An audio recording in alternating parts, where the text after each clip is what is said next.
Welcome back to episode 5 of Cover to Cover, where I am on the search to find the best indie bookshop. For today's episode, we're going to be heading to Froome to visit Hunting Raven Books.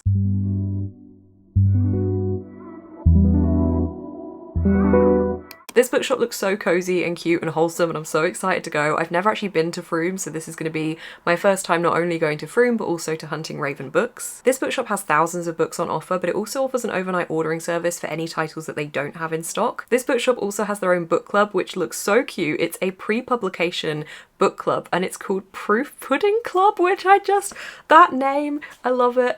They also do lots of author events, so if you are local, definitely check out what they have going on just in case there's something you would like to attend. As always, I will be rating this bookshop out of 25 total points. There's 5 bonus points and 20 points available for what I'm looking at for when I'm in the shop itself. The 20 points come from the shop layout, the bookseller recommendations, the book selection, and the atmosphere, with a further 5 bonus points available depending on what I rate the book that I buy in the bookshop. I don't really know what recommendations I want from this book shopping trip, so I'm probably just going to end up with a variety of different books again, like I did with Mr. B's, which was a great way to go into it because I just got so many recommendations thrown at me and I loved it, so I'm hoping this is very much the same type of thing. Now, I do actually have a little bit of an exciting announcement, not only for this episode of Cover to Cover, but also for future episodes of this season. So for the rest of 2023's episodes of Cover to Cover, I actually have a sponsor to announce. I am so excited to say that I am going to be working with National Book Tokens for the rest of this series as a sponsor for Cover to Cover. If you haven't already heard of National Book Tokens, I'm going to tell you a little bit about them. There's also a link down below in the description if you would like to find out anything more or get yourself a National Book Token gift card. They're a fantastic company. National Book Tokens can be spent in bookshops across the UK and Ireland, from WH Smith to Waterstones. They're also able to be spent in hundreds of indies across the country as well, such as Hunting Raven Books. So I've been sent this little National Book Token personalised gift card which has my name on it and my handle. It's so cute. Thank you so much, National Book Tokens, for sending this through to me. This is definitely going to be coming with me to Hunting Raven Books and definitely enabling me to buy quite a few books. I love everything National Book Tokens stand for and I'm so excited to be working with them for this whole series, and I just love being able to not only promote independent bookshops that I'm visiting but also be able to promote National Book Tokens because I just think they're great. So without further ado, thank you so much to National Book Tokens for sponsoring the rest of this series. Let's go to Froome. Okay, I'm in Frome. I really should remember how to pronounce it. This is a really beautiful old style town. I didn't expect it to be quite this pretty, so I'm going to try and find the bookshop now.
Okay, I'm back from Hunting Raven Books. It is another day. We're going to pretend that it's the same day.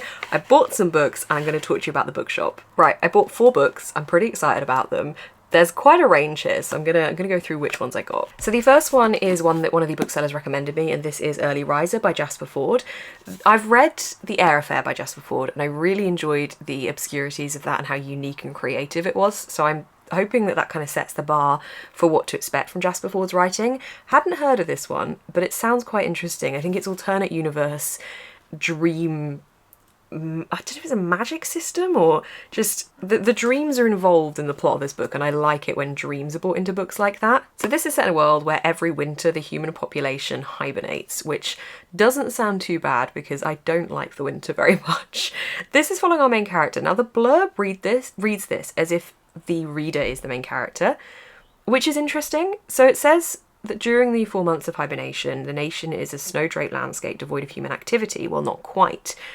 Then it goes on to direct the blurb at the reader, which makes me very intrigued to see what the style of this is going to be like. It says your name is Charles Worthing, and it's your first season with the Winter Consoles, the mildly unhinged misfits who ensure the safe passage of the sleeping masses. You are investigating an outbreak of viral dreams, which you dismiss as a quirky artifact born of the sleeping mind. And then the dreams start killing people. Teasing truth from Winter is never easy. You have to avoid the villain's penchant for murder, kidnapping, and stamp collecting, and ensure you aren't eaten by nightwalkers. But so long as you remember to wrap up warmly, you'll be fine. I'm very intrigued to see what the writing style of this is going to be like, or if that's just a quirk of the blurb, or whether that's actually how this is going to read. I'm intrigued. I've enjoyed Jasper Fford's writing in the past, but I have only read one book of his writing, so I'm looking forward to seeing how I find this, but I think it looks really good. I also picked up When We Were Birds. This is by Ayana Lloyd-Banwo. I have seen this about a couple of times, and I think the cover is just beautiful, and I think it looks like it's going to have gothic vibes to it. It's a ghost love story. The blurb doesn't give very much away. The blurb says, a love story, a ghost story, a house as old as memory, a city as slippery as a labyrinth, and an island as wild and deep as a continent, and two young people destined to meet in the eye of the storm, carrying the fate of it all on their shoulders. I kind of went with the reviews more than anything for this. It says, believe the hype, eerie, enchanting, deep with magic, superstition, grit and heart, triumphant and joyous. It sounds like it's gonna be good. The front reviews say mythic and captivating, and radiant, joyful, intensely satisfying. So I thought I'd give it a go because I keep being drawn to it and there's normally a reason for that. Then I picked up what I think might be one of the most beautiful books in this series. This is Catfish Rolling by Clara Kumagai. This is just stunning. I don't know if this is an independent bookshop edition or whether this is like just the standard edition, but it's really pretty. I love the colour under the dust jacket. There's no like fancy design under, but I think the colour's really pretty. And the end pages, the colours, everything about it, like just that colour scheme for me is just, I love it. It's really pretty. This one is, I think this is quite a bit darker from the sounds of it. There is a catfish under the island of Japan. Sora hates it. The catfish rolling caused an earthquake so powerful that it cracked time. It destroyed Sora's home and took her mother. Now she and her scientist father live close to the zones, wild, abandoned, dangerous places. Here time distorts, memories fracture, and shadows, a glimmer of things not entirely human, linger. After Sora's father goes missing too, she has no choice but to venture into these forbidden spaces to find him, her mother, and perhaps even the catfish itself. This one of the booksellers said their colleague had really enjoyed it. Their colleague wasn't in at the time, but they did say that they had really liked this one, so they recommended it off that basis. So I've got that one as well. And then my final book might be the one I'm most excited about. This is Board Gay Werewolf by Tony Santarella. I have seen this in a couple of bookshops over the last few days. It's quite a new release still. This sounds like it's going to be a great time. It sounds very funny. This book describes itself as being like Scooby-Doo with Grindr or Stranger Things with sex. So I'm pretty excited about it. I think it's going to be fun. Brian, an aimless slacker in his 20s, works double shifts at his waiter job, never cleans his apartment, and gets blackout drunk with his restaurant comrades, Nick and Darby. He's been struggling to manage his transition to adulthood almost as much as his monthly transition to a werewolf. Really, he is not great at the whole werewolf thing, and his recent murderous slip-ups have caught the attention of Tyler, a millennial were-entrepreneur determined to explore exponential growth strategies in the mythological wellness market. Tyler has got a plan, and he wants Brian to be part of it. And weirdly, his brand of self-help punditry actually encourages Brian to shape up and to stop accidentally marking out bad tippers at the restaurant as potential monthly victims. But as Brian gets closer to Tyler's pack and drifts further away from Nick and Darby, he realises that Tyler's expansion plans are much more nefarious than a little Lupin enlightenment. It just sounds like it's going to be funny. On the back it says it's got blood, it's got buddies, and it's so much fun. An ungodly joy from start to finish, the definition of reading for pleasure. We loved it. I ate this up, a clever chaotic commentary on toxic masculinity, the self-improvement industry, and the grind of modern existence. This book is biting. I think it sounds like it's going to be really good. So these are the 4 books that I purchased. I'm going to talk to you in a little bit about which one I'm actually going to read for this vlog, because I don't know if I fully decided myself yet, so we'll see how that goes. Okay, as for the bookshop itself, obviously I break this down into shop layout, atmosphere, bookseller recommendations, and book selection, and then depending on which book I read, a review for that book at the end of the video. So let's start with shop layout. Most of this bookshop was one big room. There was a fairly decent amount of space to be able to wander around, and then there was this little ramp that went down to a non-fiction section that had like some local books as well. So generally all in one room. There was the children's, the YA, teen section on the left, and then on the right was the general fiction with a couple of tables positioned throughout. There was a lot of books on their tables. I gravitate towards the table picks because it's the easiest way to be able to glance over a lot of books in one go. I gravitate to that section, and they definitely had a lot there, although that's verging into book selection, isn't it, rather than actual shop layout. It was well laid out in that sense. There was lots of room to be able to manoeuvre. There was a couple of tight corners, but it wasn't much of an issue.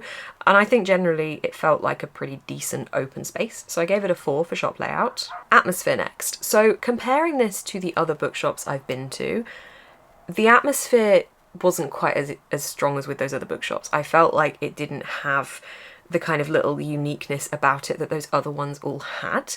It still had like a great atmosphere because it's a bookshop. Like any bookshop, as soon as you smell those pages, I'm very happy, and I feel like the atmosphere is there with all the bookshops. And I did really like the fact that it had this little separate room that had the non-fiction area in it, because there was a little chair in there so that you could just sit there for a minute and browse the books you'd picked up if you wanted to.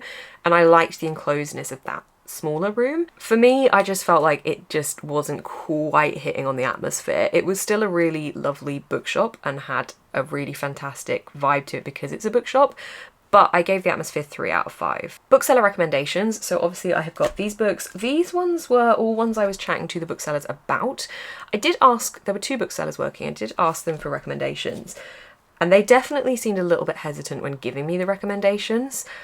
Like they weren't really sure what to recommend me. And I think what I've taken to doing when I get recommendations now is just saying what I like to read in general, not going in for a specific recommendation. I just kind of list some of my favourite books and what I enjoy and like the kind of vibe that I enjoy to read and the kind of vibe that I'm in the mood for at the moment, rather than saying like a specific genre as such, just to kind of be as broad as possible. But they when they were talking to me about the recommendations, they weren't actually recommending me books that they themselves had read. They were recommending me books that they had secondhand heard were good books, which is these top 3. So these ones were all ones that they had said other people had enjoyed. This one was one that one of the booksellers had read, which makes me feel like this is the one I should read for this video, but I don't know if it's the one I want to read for this video. But yeah, it felt like there was a little bit of a hesitancy to recommend me the books.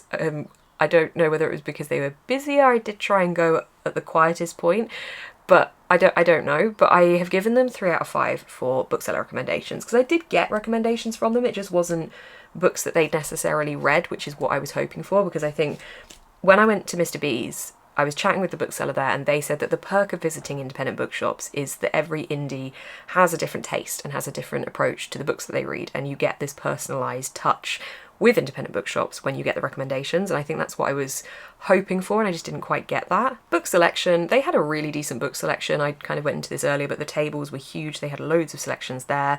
I would have loved a little bit of a bigger fantasy section. It was only like one strip of a shelf, and that contained fantasy, horror and sci-fi, so they put 3 different genres into one fairly small shelf.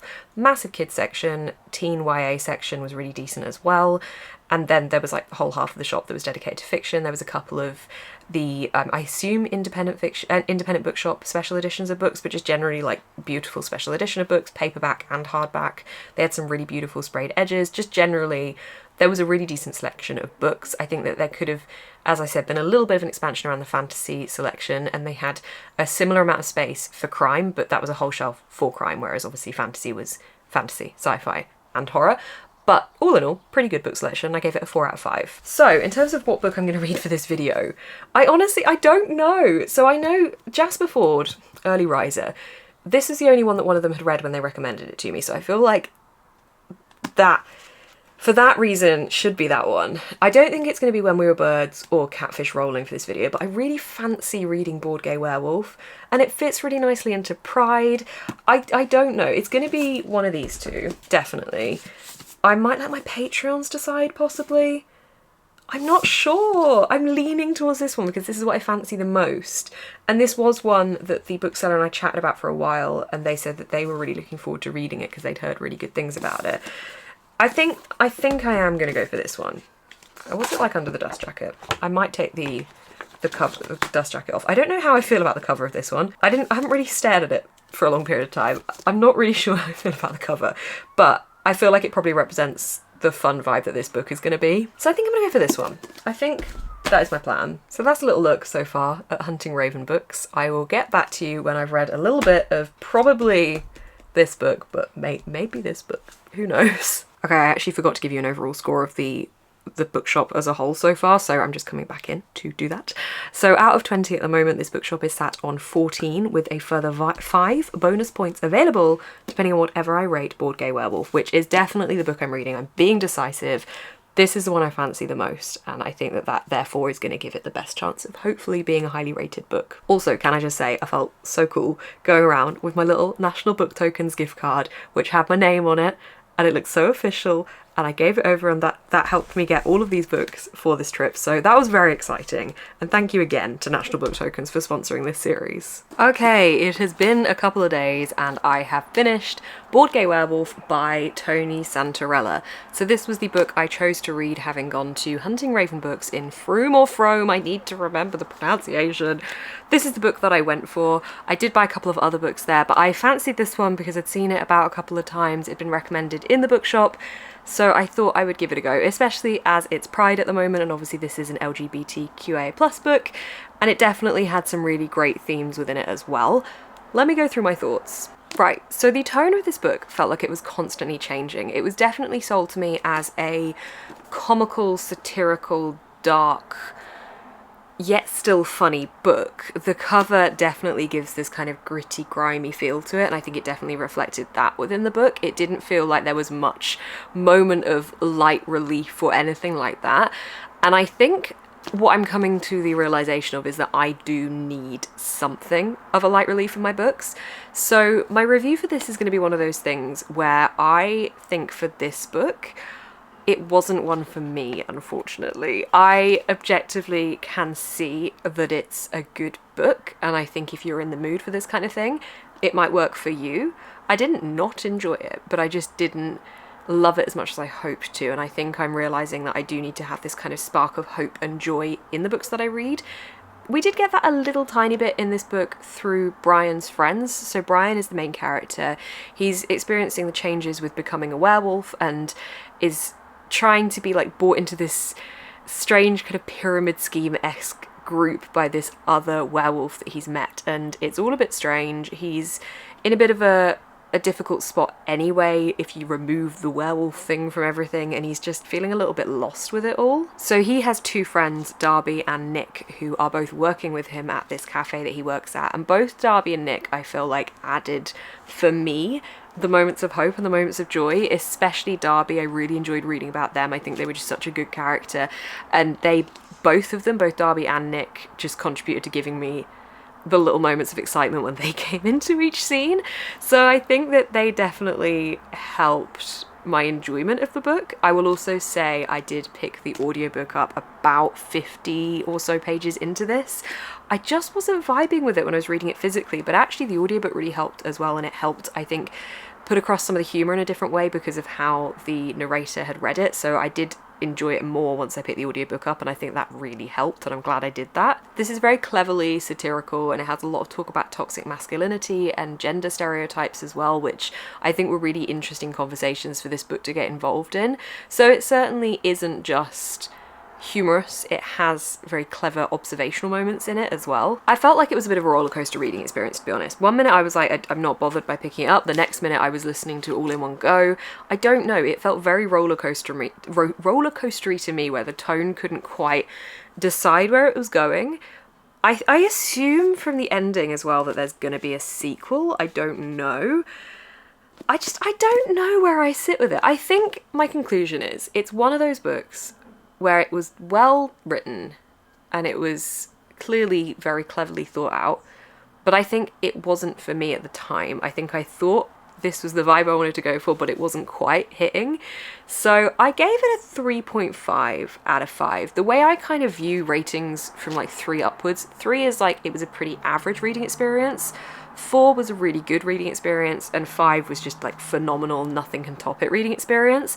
So 3.5, we're in between like an average to really good. So it's not all bad, but I can't settle on it. I don't know. I finished it yesterday and I still really haven't collated my thoughts. I've tried to collate my thoughts, give you a review, but I think this has probably turned into more of a mess than anything. But I gave it 3.5, which does put Hunting Raven books up to 17.5 out of a possible 25 points. Obviously, we know by now this point system is just for fun. I just like the idea that at the end of the year we can look back and have a look retrospectively at where all the bookshops came as well. And I just love being able to share independent bookshops with you guys, especially if you're not able to go to that independent bookshop yourself, or if it's just somewhere that you've always seen online and never quite been able to make the journey to. Hopefully you can kind of have a little virtual tour through my videos. I know I mentioned at the start of this video and throughout as well, but National Book Tokens are sponsoring this series going forward for the rest of the year, which is so exciting. I absolutely love working with them. They're such an important brand anyway to celebrate a love of indies, and I couldn't imagine a more perfect collaboration for this video and for this series. So thank you so much once again, National Book Tokens, for sponsoring this video. If you would like to check out any information on them, I have linked it all down below. Also, it is Indie Bookshop Week this week, as this is going live, so that's kind of exciting. I should have mentioned that at the start of the video, but I forgot, but it is Indie Bookshop Week, so this is also perfect timing. I will of course be visiting another bookshop next month as well, and continuing to share these every month, and just generally vlogging any independent bookshops I visit, because I just love them. Thank you so much for watching this video. I will see you in the next one.